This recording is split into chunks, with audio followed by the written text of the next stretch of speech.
Hello, আসসালামু আলাইকুম। সবাই কেমন আছেন? আশা করি সবাই ভালো আছেন। আমি আজকে কচুর ছড়া দিয়ে চিংড়ি মাছ রান্না করতেছি। তো প্রথমে আমি তৈল পেঁয়াজের ফোড়নের মধ্যে একটুখানি আদা আর রসুন বাটা, তার মধ্যে পরিমাণ মতো লবণ, মরিচের গুঁড়া, হলুদের গুঁড়া, জিরের গুঁড়া দিয়ে মশলাটা ভালোভাবে কষিয়ে তার মধ্যে দিয়ে দিয়েছি চিংড়ি মাছগুলো। মাছগুলি দেওয়ার পর কিছুক্ষণ কষিয়ে তার মধ্যে আবার দিয়ে দিয়েছি কেটে রাখা কচুর ছড়া, সাথে একটি তেজপাতা দিয়ে ভালোভাবে কষিয়ে দিয়ে দিয়েছি পরিমাণ মতো ঝোল।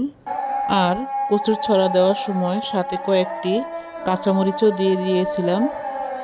প্রিয় দর্শক, যে যেখান থেকে আমার ভিডিওটি দেখছেন, ভিডিওটি আপনাদের কাছে কেমন লাগলো অবশ্যই কমেন্ট করে জানাবেন।